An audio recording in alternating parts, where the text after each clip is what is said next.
Good afternoon and welcome again. This is the final session of the day under the heading of the official program, which means that after this you're allowed to have fun and not apologize. For the moment, if you have fun, you have to apologize.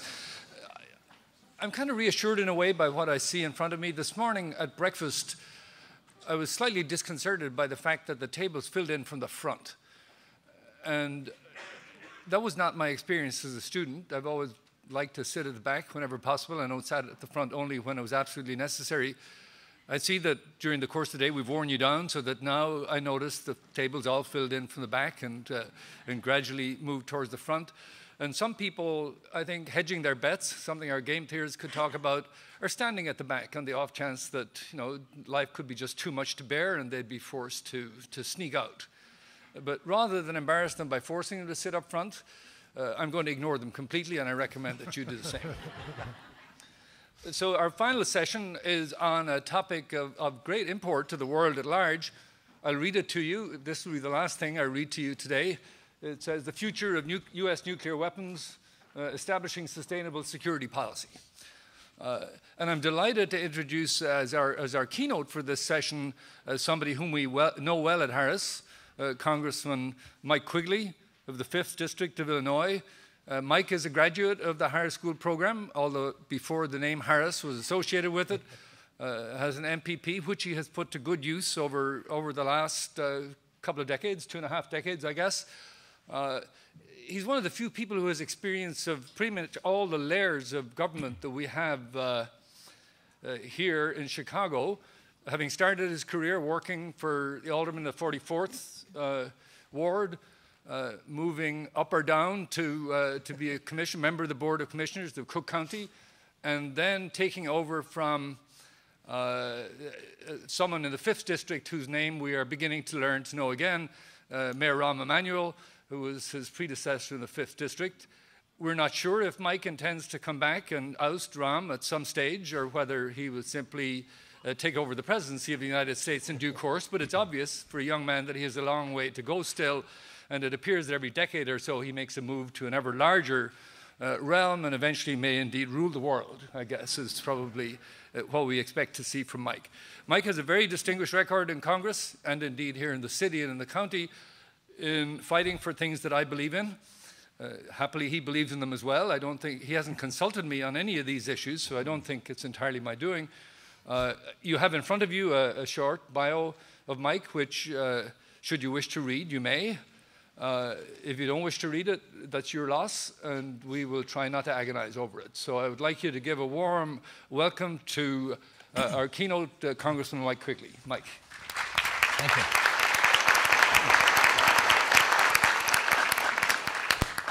Good evening. Welcome. And welcome to an extraordinary opportunity and a great adventure at the Harris School. It certainly was for me. It was November of 2008, and I was in Grant Park watching Senator Obama become President Obama. And there was a rumor milling around that Rahm Emanuel was going to leave Congress, which I knew couldn't be true because I knew, as ambitious as he was going to become the next Speaker of the House. But the rumor persisted throughout the night, and my wife said, "So what are you going to do?" It's one of those moments you're going to have pretty soon in which you have to make a decision. I said, "What am I going to do about what?" And she goes, "Running for Congress." Here we are 5 years later. An extraordinary adventure for me. I'm just glad he found another job, to be honest with you. He's off to lesser and smaller things, but he's still, I still feel his presence sometimes in extraordinarily colorful ways. When I talk about doing things on a policy basis for the region, he puts his arm around me. He goes, "Region, you mean Chicago, right?" Yeah, you learn to agree very quickly with him. Last point, I usually open with Rahm jokes. I formed a leadership pack, and since I play hockey, I called it Puck Pack. One goal for Illinois, Puck Pack. I had to call him and say, "No, Rahm, it's a P. I'm not stealing your intellectual property." So what'd you get from the Harris School? Really, I think about it from a cold-hearted political point of view. It gave me credibility. If you look at what I did in the last 15 years, I was credited or blamed with starting the reform movement at Cook County, right? This is taking on everybody. From a policy point of view, challenging what needed to get done, and taking the concept of reinventing government, in my mind, to a new level. The thing you learn about that is you've got to have some intestinal fortitude, but you have to be right. I used to tell my staff, we can do anything we want, but we have to be right. And we counted on the press a great deal. I cannot stress to you enough, from a public point of view, having a degree from the University of Chicago in public policy helped me a great deal. It brought me extraordinary credibility. It helped me get, frankly, where I am today. But it also gave me just an arsenal of skills. You see what the classes that are available and what are required. For me, it was a difficult task, just coming into it. And I'm sure I wasn't the valedictorian unless they forgot to tell me. But I learned so much, and I'll tell you, on an everyday basis, that's what I use in Congress. I don't think it's a place that's fallen in love with policy, as tonight's discussion will further. But it's meant a lot to me, and it's given me the opportunity to do my job a lot better than I would have otherwise. So, transitioning to tonight's discussion, I started thinking about policy when I was in first grade, second grade. No, really, think about this. See, in the Cold War, when we talked about nuclear weapons, we had something called duck and cover. Really, if you ever saw the old films of this, there would be a blast, and your way to save yourself from a megaton blast blocks from the school was to go under your desk. Because you remember those first grade desks, they were really sturdy. So I'm literally under my desk, and I'm thinking, this isn't going to do much good. So a first grader at that point could figure out our nuclear policy had some holes in it. I don't think it takes much more to think about our current policy as well. I mean, there's an inertia that you hear about in war and in military conflicts, that we're always fighting the last war, the last conflict. It's clearly the case here. And it's an extraordinarily complicated policy discussion to have about what should our nuclear policies be, if at all. But the heart of it really gets down to the fact that we don't get to that level in Washington, D.C., right? I mean, there's institutional protections. Literally, the people who represent the bases where the silos are in Wyoming come out on the floor and tell us just how critical these targets are and why we should do that. And a lot of their military decisions are based on protecting the institutions of people's districts. The safest weapon is one that's built in 300 districts because it has so many members protecting it. And there's just a sense of, the Russians are being tough, so we have to have as many nukes as possible. So from that point of view, you really don't need a policy degree at all. But to get to the truth and to get to where we need to, you need to know as much policy as you possibly can. 2 decades after the end of the Cold War and more than a dozen years since September 11th, our outdated nuclear weapons policy is still an anchor dragging down our military.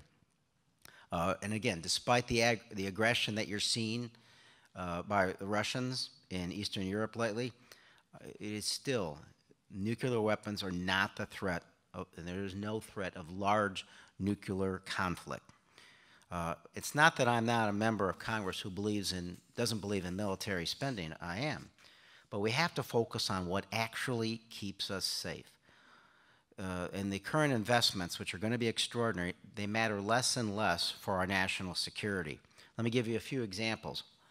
Nonproliferation, securing loose nukes and radiological material. That keeps us safe. And by the way, I just got back from China talking to their military leaders. They are really worried about loose nukes, particularly if events keep going the way they're going in North Korea.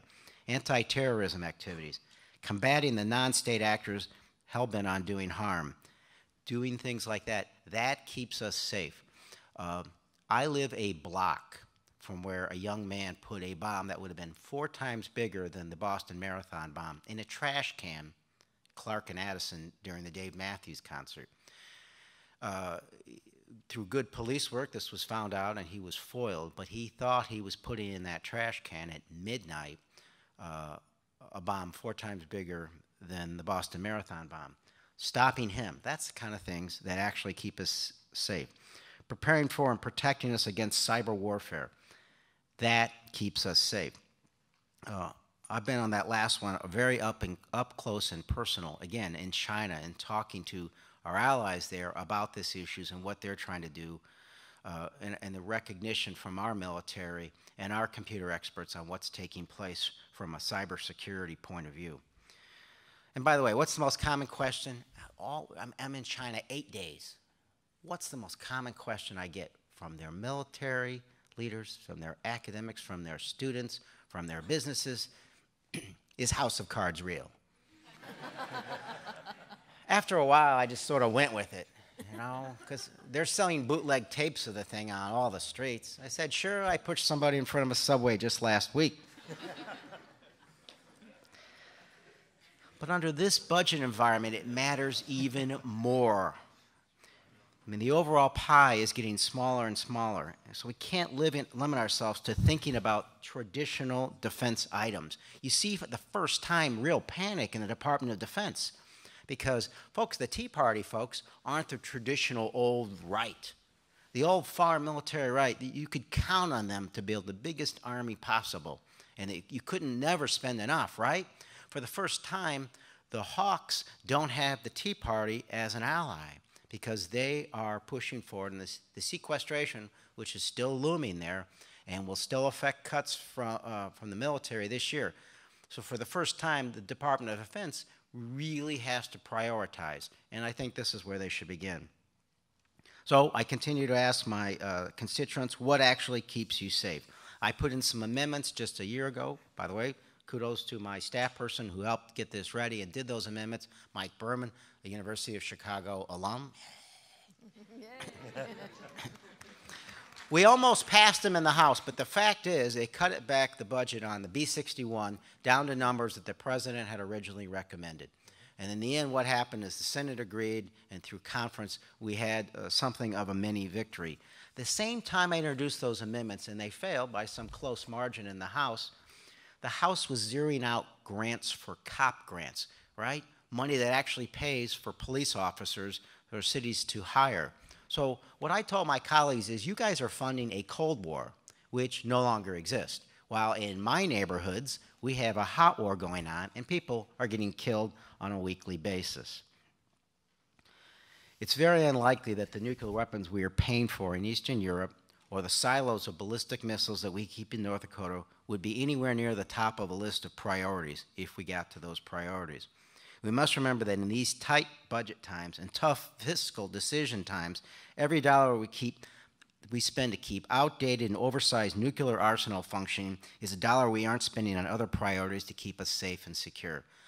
I used this money, when I had these amendments to reduce, to actually pay down the debt and deficit. The reason I did that is I could get some votes on the other side of the aisle. I lost votes on the left side of the aisle because they wanted me to use those savings for things like SNAP. At this point, whatever gets me to 218 and makes us safer, I'm going to do. But we'll have a discussion later about how that works across the spectrum. So rather than wasting tax dollars on maintaining the status quo, it's time to start making smart investments in our defense spending and remake an efficient nuclear force that meets the 21st century needs and strategic needs, fiscal and strategic needs. We must also build a practical plan to reduce our nuclear stockpile so we can only keep what we absolutely need at a cost taxpayers can afford. In Congress, I've been working toward this common sense plan to reduce our nuclear arsenal and reform our nuclear strategy that addresses the world of today, not the world we grew up in. Just as I can no longer pretend that it matters if we're ducking under wooden desks that will keep us safe from a nuclear bomb, We must no longer pretend that a large nuclear stockpile will protect us from the most immediate security threats that the United States faces. I grew up way before you did, but in a world in which this was perceived to be the extraordinary threat. And quite frankly, it isn't today. The threats are extraordinarily more complicated and varied and textured. It's difficult to get Congress to act in a way that catches up with the times and deals with those measured issues in a way that keeps all of us safe and builds a better future. So I look forward to this discussion. I want to thank the panelists and all of you for being here tonight. Thank you.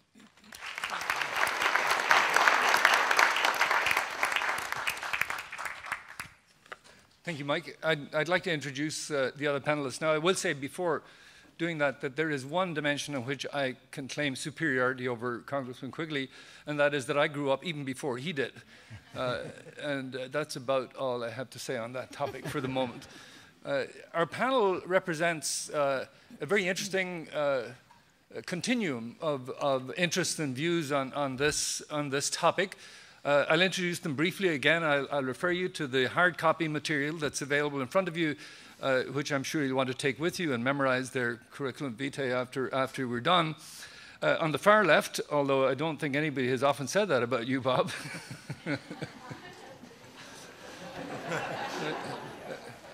On the far left is Professor Robert Rosner. Bob has one of those titles that people aspire to at the university, including appointments with many honorifics in many, many places in the university.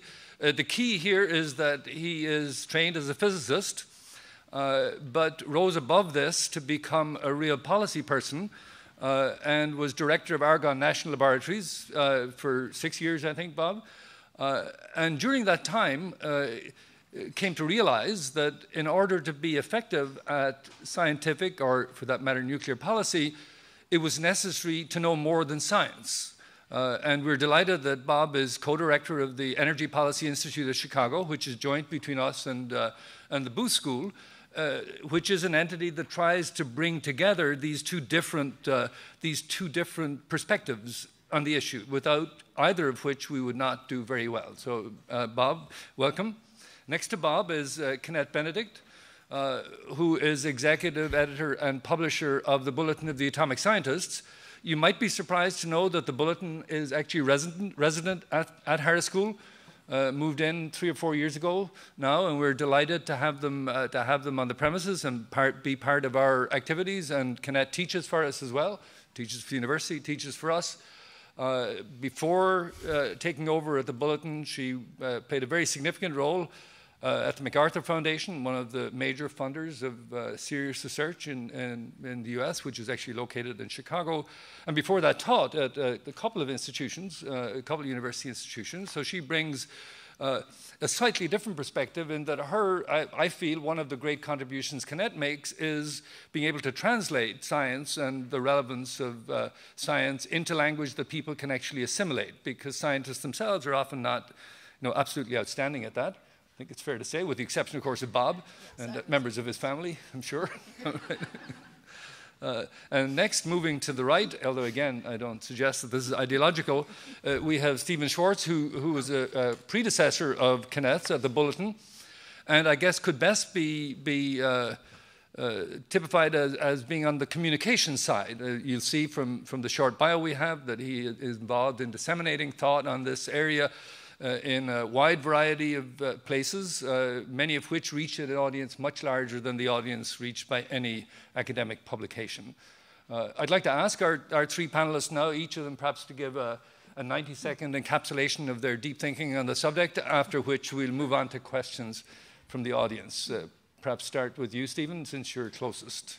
90 seconds. Well, that's quite a challenge. Thank you very 7 much. are gone. It's a pleasure to be back here at the university. Many of you may not be aware, actually, but the university has a direct connection to the U.S. nuclear weapons program. Just a short walk down the street here, on December 2nd, 1942, the first nuclear reactor, what was then called a nuclear pile, went operational, and this allowed us to determine that we could actually develop the fuel for nuclear weapons, plutonium, that was then used to develop the bomb that was dropped on Nagasaki in August 1945, and out of that came, well, many things, many more bombs, the Bulletin of the Atomic Scientists, which was founded here and remains here today, and many other things. I guess if I only have 90 seconds, I would just try to make a little bit sense about the numbers of weapons that we're talking about. During the Cold War, the United States built over 66,000 nuclear weapons. The United States and the Soviet Union together combined built about 125,000, an enormous amount of weapons, enormous number of weapons. But it's kind of hard to get your mind around that. What does that mean? Well, the numbers have come down dramatically. At the peak year of deployment in 1967, which is well before most of you in this room were born, we had 31,255 nuclear weapons operational. And we know that number because the Obama administration declassified it a few years ago. It should have been declassified decades ago. Today we have about 4,650 or so, give or take. So there's been an 85% reduction in the number of nuclear weapons that we once had operationally deployed, ready to be fired on a moment's notice. But there's obviously a great deal more that we could do. How much power is in those nuclear weapons? And then I'll stop. If you took the combined firepower of all the operational weapons in the arsenal, and you could parcel them out into nuclear weapons the size of the bomb that we dropped on Hiroshima, and the size of that weapon was 15 kilotons or 15,000 tons of TNT, you would have the equivalent of about 31,000 to 36,000 nuclear weapons. And if you dropped one of those or exploded one of those every minute, it would take 21 to 25 days to go through the entire lot of them. So that's the amount of firepower. That's the number of weapons that we're talking about. I happen to think that's far too many. I don't think that's necessary for U.S. national security, but that's something that we can talk about. Thank you. Thank you, Stephen. Kennette? Let me follow up. I am really pleased to be here, and I hope you'll all take my course next winter. No, just kidding. I only can have about 25. But we talk about nuclear weapons. I wake up every day thinking about nuclear weapons. I know you don't, thank goodness. But we are really still in a pretty scary place. Not only do we have a lot of them, but on each side, on the Russian side and the U.S. side, we still have about 800 each, ready to be launched within minutes, ready to cross the Atlantic and blow us up on both sides of the Atlantic. And that's what worries me most. Yes, Iran might get a weapon. Yes, North Korea looks like it might test again. But frankly, it's the legacy of this Cold War, this ongoing everyday terror that is really, I think, the most unnerving for many of us. And what's so tragic is that the scientists and some of the policy leaders in 1945 recognized even then that the weapons are really more dangerous than we can possibly imagine, and more dangerous than needed for any kind of military strategy. In fact, the military value of the bomb, some said, was illusory, while the danger of possessing it was very, very real. And the dangers continue today. We have an institutional bureaucracy which is dependent upon their continued existence. But on the other hand, our existence depends on getting rid of them. So we really need to think hard about it. These numbers are secret. The only reason we know what the estimates are is because the Bulletin of the Atomic Scientists has been publishing these estimates since 1987. Many people think that we may be breaking some laws by publishing them because they are all classified. No country publishes the numbers of nuclear weapons. We think the public should be involved, and that means we need to know as much as we can about our nuclear arsenals. So delighted to be here and happy to be part of this discussion. Thank you. Bob? I, too, am very pleased to be here. I'm probably a bit of an outlier here because as laboratory director at Argonne, I actually was in charge of dealing with material that was produced actually over the years, right from the beginning of Argonne. Argonne is actually the outgrowth of the original metallurgy lab that was actually involved with the building of CP1, the reactor that Stephen talked about. So I confess that I have had direct interaction on the level of dealing with the material, and I also consult and serve on advisory committees for the 2 design labs, Los Alamos and Livermore. So the comment I would make is that often folks talk about asymptotic plants, that is what I would call almost the nirvana of where we'd like to be. And I must say that I totally subscribe to what the folks to my right have discussed with it, which is that nuclear weapons in today's world simply don't make a lot of sense. And Mike said it absolutely correct. I totally agree with his perspective. The problem that I see is that to get from the here and now to where we'd like to be, that's the problem. And seeing what people say about what they would like to do and what they actually do is the key issue, I think, of the day. Even in, for example, this administration, the Obama administration, I think was the first administration to subscribe to the notion of going to zero, which I hugely applaud. This was the message in President Obama's discussion in Prague. It was hugely received positively. But when you actually look at what has actually happened, the way the money has actually flown in the weapons establishment, it's been anything but going to zero. For example, one of the principal things that's happened in money shifts over in the weapons establishment has been a significant amount of movement of money to rebuilding the complex that actually builds weapons. And you have to ask yourself, why would you want to do that if your intention is to go to zero? So I hope we end up talking about that. So one of the questions that immediately comes to me whenever I hear about nuclear weapons is one that you've all touched on, which is like, what the hell are they for now? I grew up, we didn't even get advice to go under our desks in Ireland. In my youth, I guess people felt we were disposable, perhaps correctly. Or maybe they knew more than people did here. That's the other possibility. I'm agnostic between the two. And the topic today has to do with the sustainable security policy. I guess my question, and maybe Mike, you might address that first, is what's a sustainable nuclear policy? So there are nuclear weapons, there's nuclear power, there's nuclear. Do we mix them up? Have we any idea of what we're doing? Is there a nuclear policy that incorporates security policy or doesn't, that we should be aiming for? Well, there's no rational policy. There's no discussion in Congress to the points that we're having here. So we're doing everything at the same time. And it's extraordinarily simplistic. I mean, you saw the pushback when the president was trying to do this with the treaty, with the hawk senators, frankly, who just said, no, the Russians have them, so we need more. And literally, it's a page from the 50s and 60s. So there's no rationale there.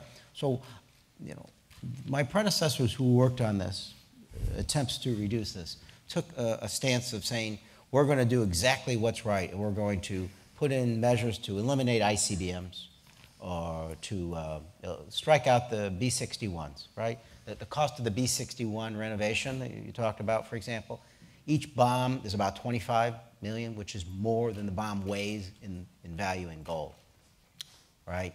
So my goal is to pick away at it, because that helps make us safer. Fewer, less, loose nukes issues, nonproliferation. So reduce how many B-61s we fix up and just let them phase out. And ICBMs, I like to get rid of them. It's so difficult. I'd be completely happy if we just, believe it or not, fixed up the ones we have and didn't build new ones, because they want to build a whole new system of ICBMs, which are just stationary targets. It's maddening, but it's the reality of the situation we live in right now. So Kennette, as nominating you as a representative of atomic scientists, what responsibility do atomic scientists have in shaping this discussion? And do they take this responsibility and deal with it? Yes, they do. Some scientists, of course, work in the labs. They work in Los Alamos. They design the bombs, and they continue to think about how to refine them. Others outside of government, some inside government, are really working to question whether we need to have those weapons and question how we can reduce, how we can move to close to zero. There are people who are working on this issue of so-called hair trigger alert. How do you stand down these arsenals so that everyone feels safe and secure? Nuclear weapons were built out of fear.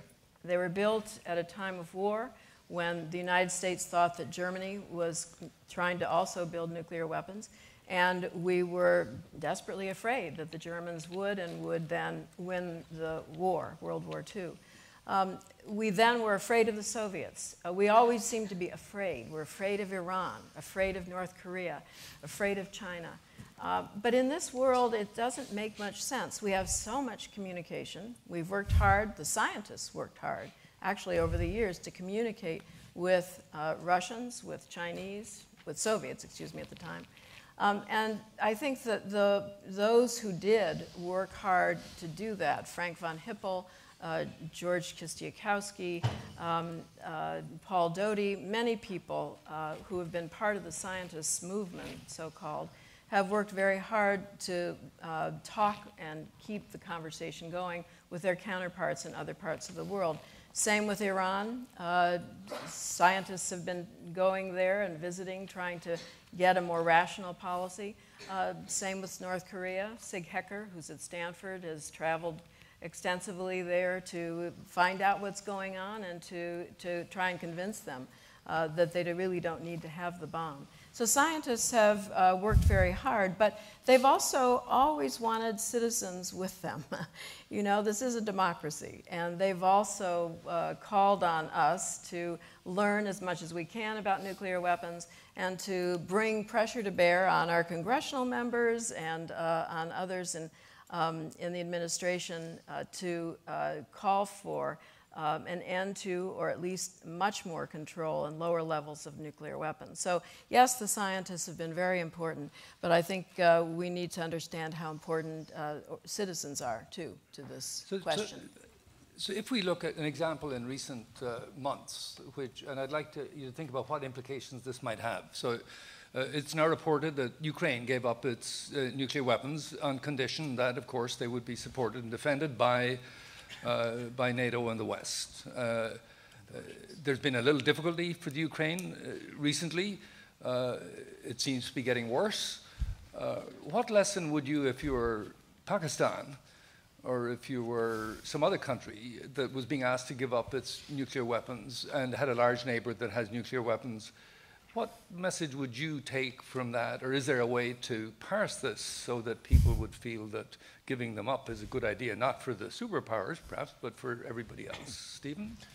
Well, I would be very careful about using the Ukraine argument. It has come up a lot recently, but I think we have to remember that in the early 1990s, when the Soviet Union broke apart, Ukraine inherited many thousands of nuclear weapons that used to belong to the Soviet Union. So they had a large number of ICBMs, they had bombers and bomber weapons, and Ukraine was in no position to maintain or use those weapons. And quite frankly, if they had tried to seize control of them, Russia would have stepped in immediately and done something about it.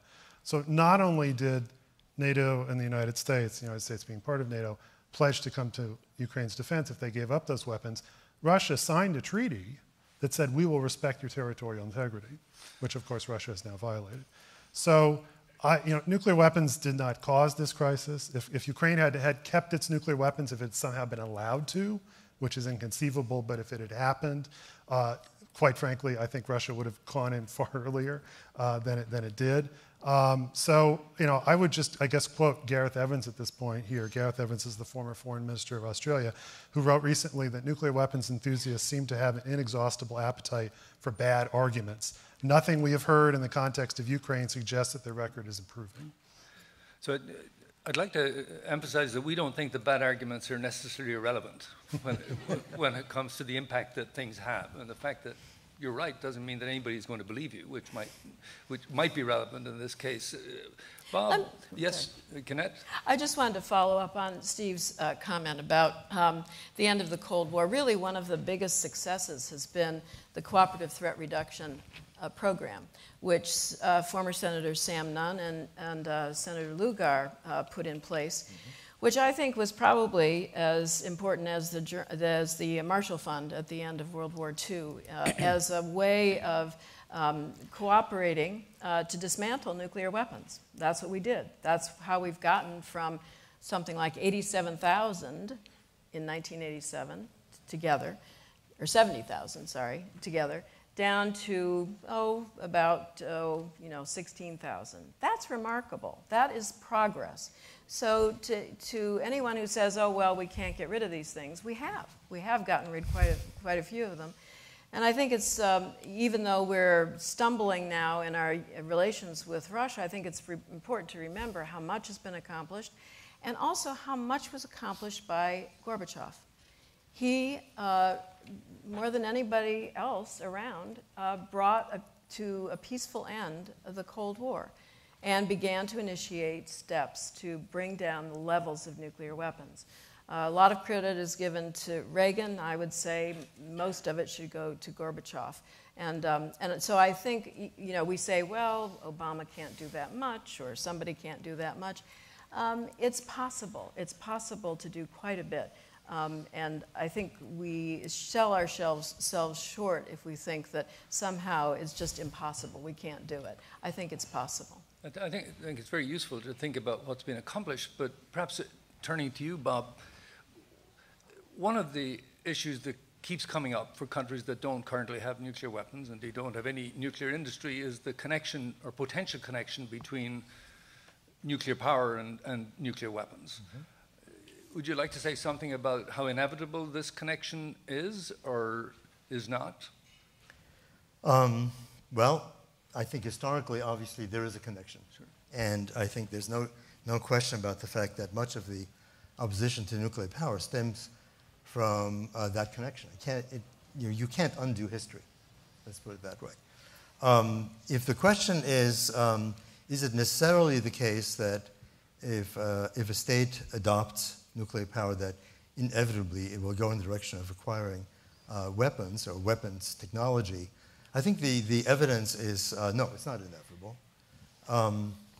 If you actually look over the last 60 years, the number of states that have actually done so is remarkably small, given the number of states that have actually gone in the direction of acquiring nuclear power.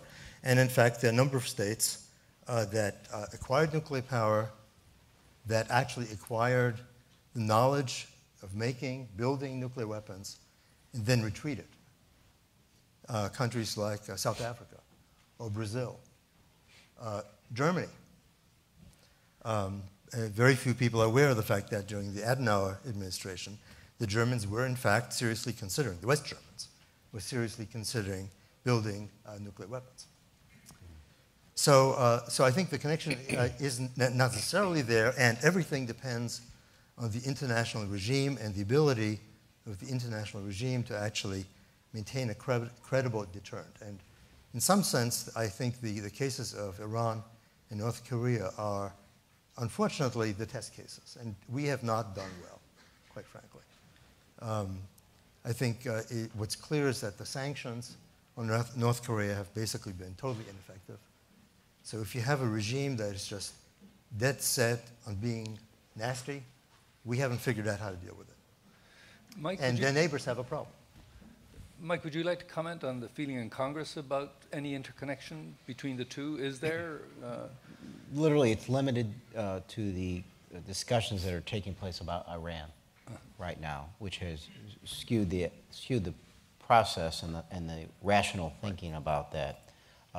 And let me just add, you asked if there was a rational policy. Let me just say this. There's rational analysis about this, and I think everybody up here can give you examples. I've just suggested reading the 2012 study by General Cartwright and Secretary Hagel.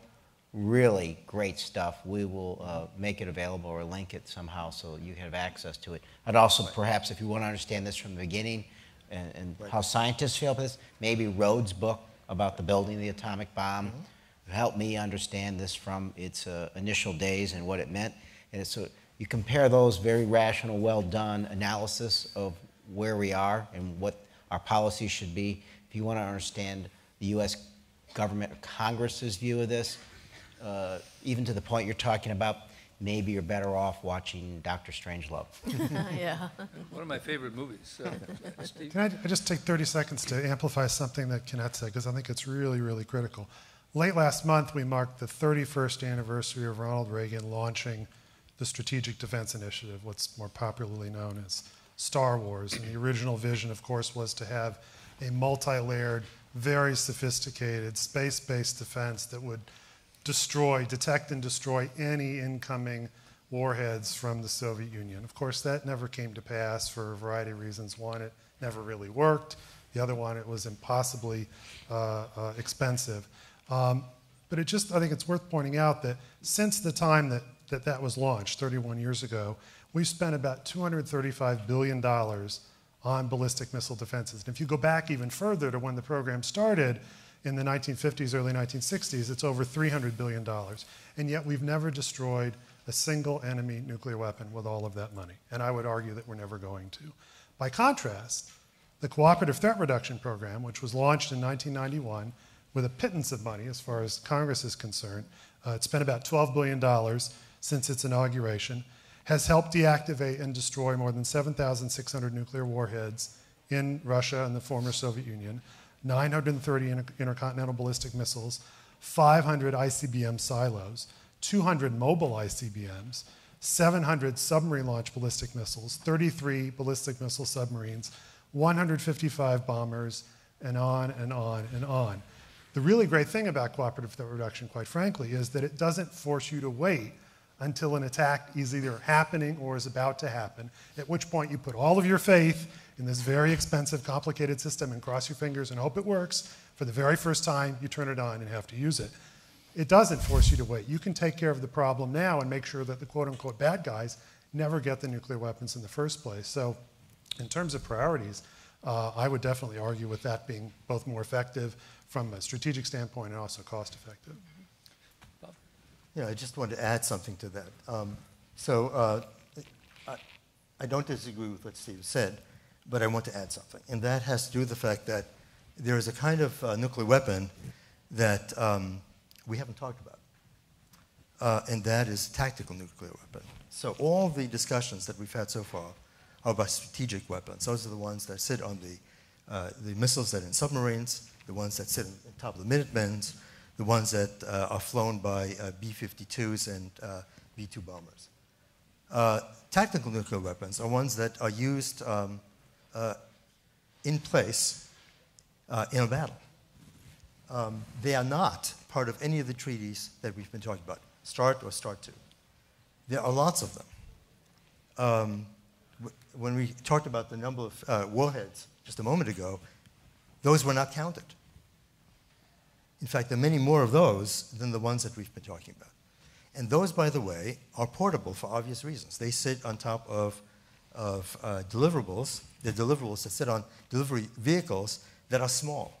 So if you're asking about things such as what is likely to be stolen, if it's ever going to be stolen, there's not going to be a warhead that sits on top of an intercontinental missile. It's way too big, very difficult to deal with. But something that sits on top of a missile that can be used in the field, very portable, easy to steal. So we have a huge problem that no one wants to talk about it. It's not part of the treaties. The Russians don't want to talk about it. We don't want to talk about it. And it is a huge problem. Well, on that encouraging note, I'd like to open the topic to the audience for questions. Do we have a mic? There is one, yes. Yeah. Yes, we have. Yeah. The mic is on its way. Somebody's hand is raised here.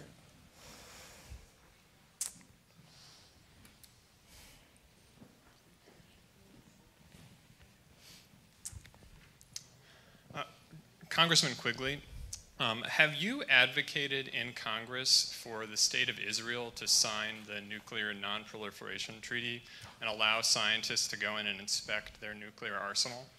And if not, why? Or if so, why? I guess. No, I mean, here's what I learned. As a Cook County Commissioner, there were dozens of issues I was working on. And people would still stump me and say, why aren't you on this one or this one?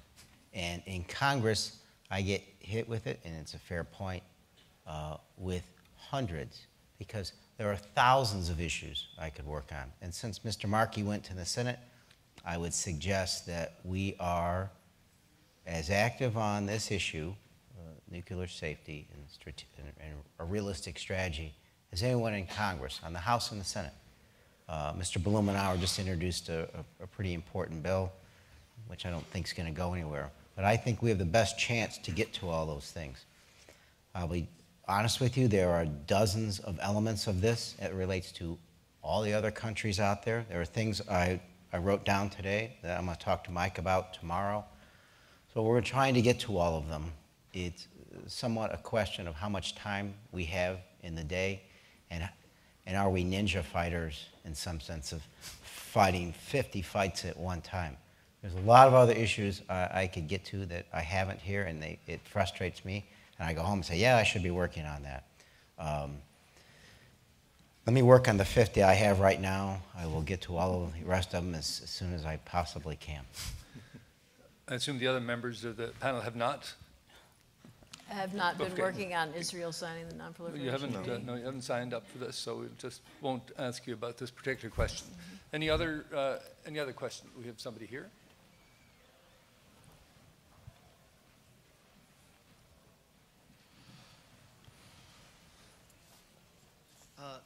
After 9/11, there was a lot of talk, I think, in like the year or two after, about the safety and security of nuclear arsenals in the former Soviet republics, and how, you know, security was lax there. And I know there were like a lot of incentive programs there. That conversation has kind of died off in the popular media in the past couple of years, and I was wondering in the past. Hold the mic a little closer. Oh, and I was wondering in the past decade, like what progress has been made there? This is on the security of. The security of nuclear weapons in the former Soviet republics. We're talking about strategic or tactical or all? Tactical. Or all. So the issue in the former Soviet republics is not about weapons, because they don't have any. They were all given up. And Ukraine is a good example. The issue for them is different, has to do with highly enriched uranium, which can be used to fashion weapons. And the Soviet Union, during the time of the Soviet Union, most of the research reactors that were scattered throughout the Soviet Union used highly enriched uranium. And the US has actually had a program, funded program, which actually has struggled recently with funding to rebuild those reactors, to remove the highly enriched uranium and replace it with low enrichment uranium.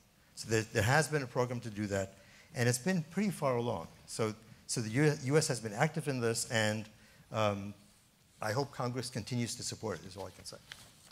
Yeah, speaking directly to your question about nuclear weapons and the fears that they were not secure, it's true. There was, in a way, the Soviet Union was different. The borders of the country were secure, but the borders of the weapons facilities weren't secure. In our country, the weapons labs and the sites are secure. The borders are more open. So that was kind of the difference.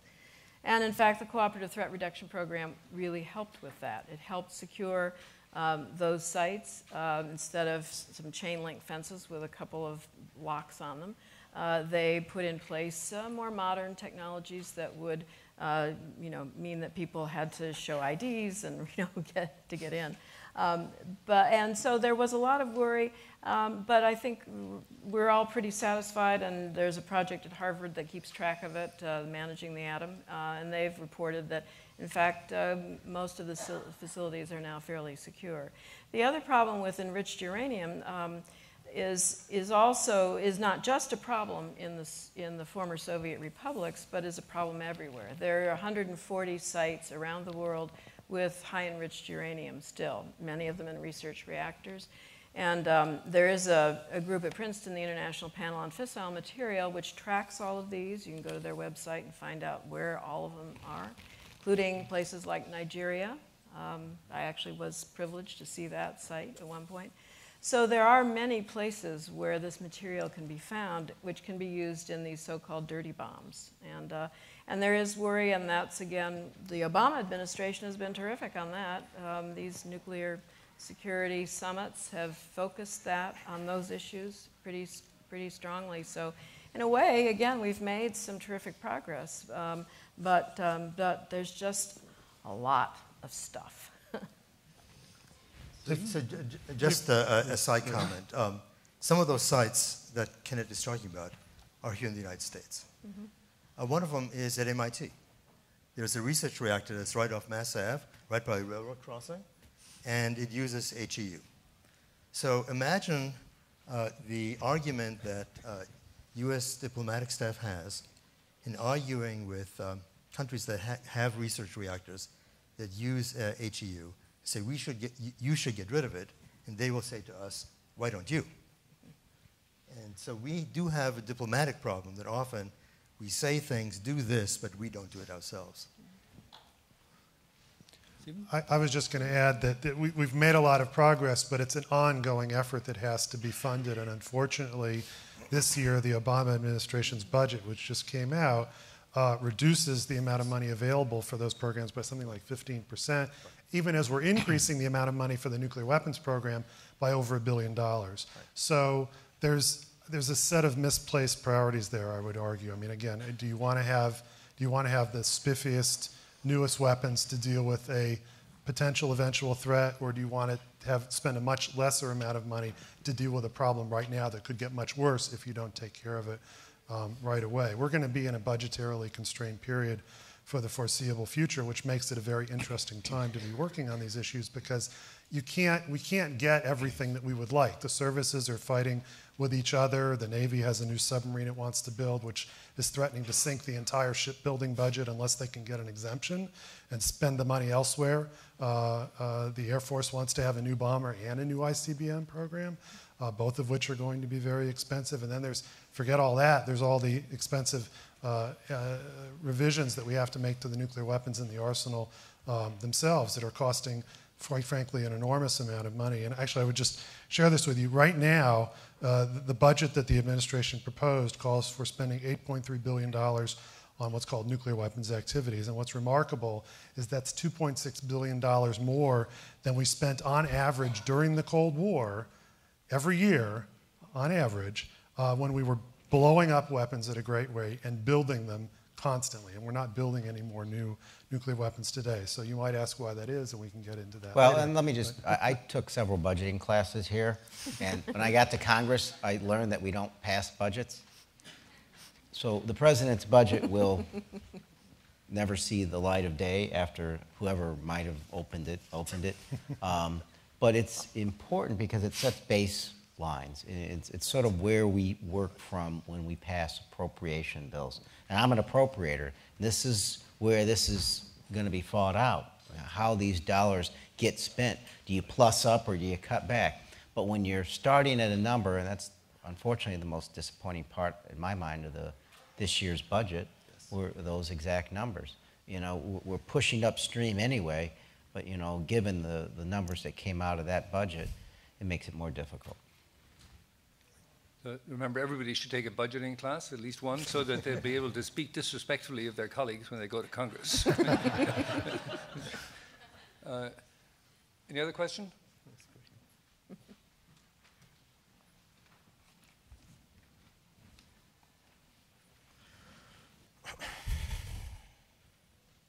Hi, it might have been touched on briefly, but I was interested in the panel's opinion of the stigma or fear of nuclear weapons on the relative decline of nuclear power in America. Well, let me see if I understand your question. You want to know what the fear of nuclear weapons has to do with a fear of civilian nuclear power? Lack of increase we've seen in nuclear power plant manufacturing. Well, I'll let Bob really talk about it, but my understanding is that it has more to do, the relative decline in nuclear power plants, and we haven't really built a new one or been licensed since the 1970s, is that they're too costly to build, essentially, for a whole host of reasons, but has less to do with any fears that the public may have, and more to do with how much they cost. One of the plants in Illinois is probably going to close down, and they're blaming wind costs for it. and natural gas. Yeah, the natural gas prices have gone down, and so it maybe a problem. But you should talk to this, Bob. Yes, so I think Kennette is completely right in describing the situation in the United States. There are only a very few number of states where, from the economic point of view, the business case point of view, that you actually argue that nuclear power is affordable.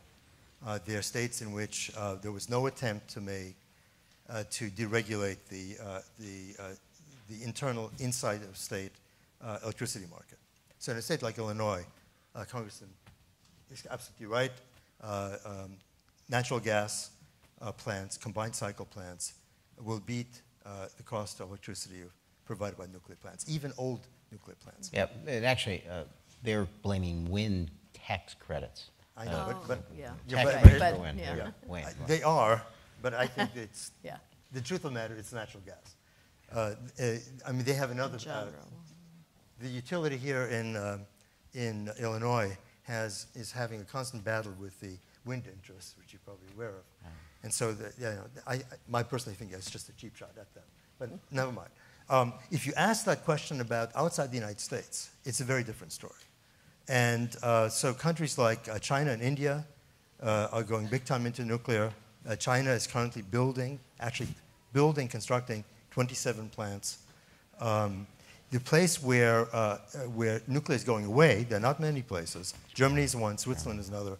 Has nothing to do with weapons, has everything to do with the question of safety, nuclear safety, and whether or not the operators whether the regulatory authority is sufficiently able to keep the operations of the plant safe, and whether or not the companies that are actually doing the operations have the wherewithal to actually maintain nuclear safety.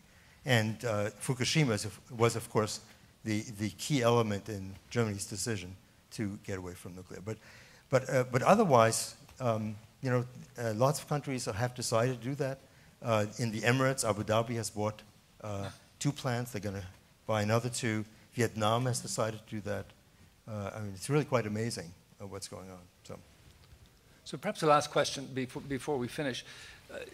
One of the things that came from a number of remarks that you made is that it may be in the future that we have less concern about superpowers launching nuclear weapons from vast distances in order to destroy each other or threaten to destroy each other, much more to do with small nuclear weapons which could be used by entities much smaller than states. So my question, is it realistic that we should be concerned about non-state actors, perhaps even quite small groups who could gain control of one of these relatively mobile tactical nuclear weapons and use it in a way that the bomb in Boston or another bomb like that was used, but with, of course, horrifically more extensive results?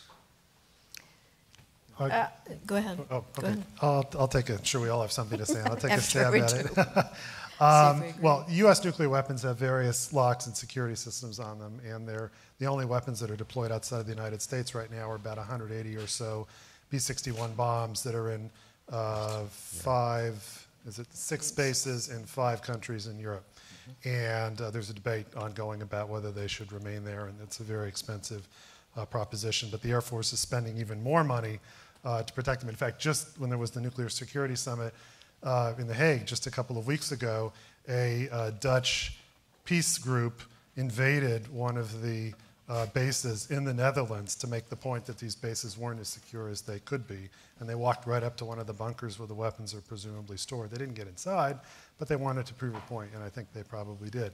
The Russian weapons have some similar security mechanisms, but there is a concern there. I think probably the most serious concern, or the place where we should be most concerned, is Pakistan right now. Pakistan's weapons aren't operationally deployed. That is, they're not out on alert, ready to go like ours are and like many of Russia's are. But they are, they're operating in a country that is lawless to some degree, where they're having coups, and where they are building more weapons at a rather accelerated rate to compete with India.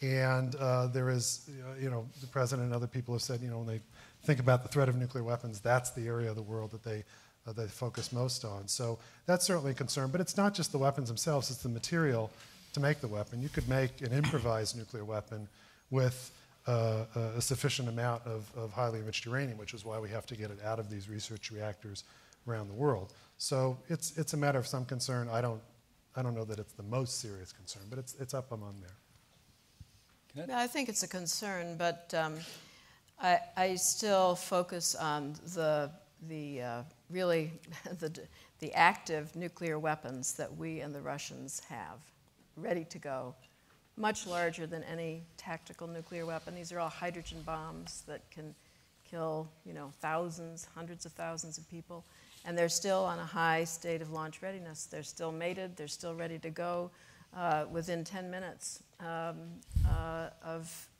a warning. And if you read Eric Schlosser's book, Command and Control, and we do have an excerpt in the Bulletin of the Atomic Scientists if you'd like to read it, you'll see how many accidents, how many times these systems have been hacked into, how many kind of close calls we've had, called broken arrows. And that gives me pause. That really gives me quite a bit of headache. I do wake up in the morning worried about that. So I would agree with what's just been said, but I think we're talking about the wrong bomb. If you want to cause a lot of economic damage, here's one way of doing it. You get a hold of nuclear material, and any of the bombs that we're talking about will serve.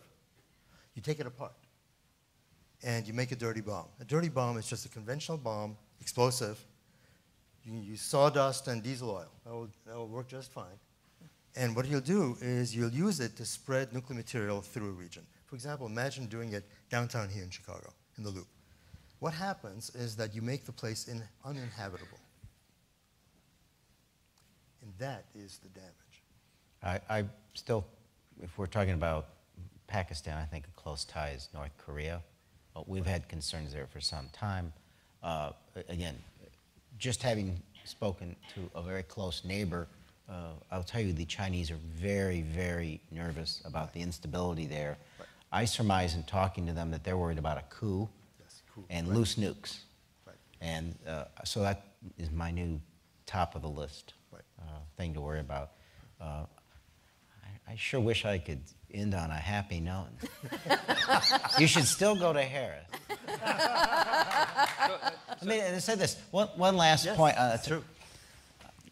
When I was here, and sometimes coming back, some of the things, one thing that would frustrate me is I would occasionally hear people say, I want to be in policy, not politics. I'm sure my panelists would agree. You want to have power in politics, because you all you're going to be passionate about this issue, but whatever the issues you care about. I can't stress enough how understanding politics in whatever field you take, how amazing it affects your life. I thought I knew. I went here. I thought I understood. But it really controls things so much. So whether or not you decide you want to be an elected official, whether it be an alderman, highly recommended, state rep, state senator, you play extraordinary roles, but at least understanding the system to the extent possible and being as active as you possibly can. We don't have enough votes for sound nuclear policy in Congress. We don't have enough votes for sound immigration policy in Congress, or climate change, or 20 other issues. So I can't stress enough. I know I'm going to hear it again sometime, but I prefer not to hear, I don't want to get in politics, I just want to be in policy. Well, good luck with that. But good luck with the degree you get, because it will be extraordinarily valuable to you. I'd like to point out there's a difference in perspective that I think comes with age. Mike thought that it would be bad news for you to find that there were serious policy problems out there that hadn't been solved yet. I mean, it's the other way around, really. You're all delighted to hear that there's stuff there to do and that it'll still be there in a couple of years' time after you've graduated, and I think we can guarantee that, no matter how hard you work or how much you do. I'd like to close by thanking our panel for their insights and indeed their time. I think we have a great range of people here who demonstrate the kinds of things you could do. I agree with Congressman Quigley that without politics, the best ideas are going to die most of the time. So it's really important to have politics, but on the other hand, politicians don't have time to think a lot of the time, and therefore they need people who do work on policy in order to help them to the right conclusion. And the more topics they need to cover, and I think it's obvious that in Congress it's not a topic a day, it's not even a topic an hour, it's a topic a minute if you really wanted to deal with it.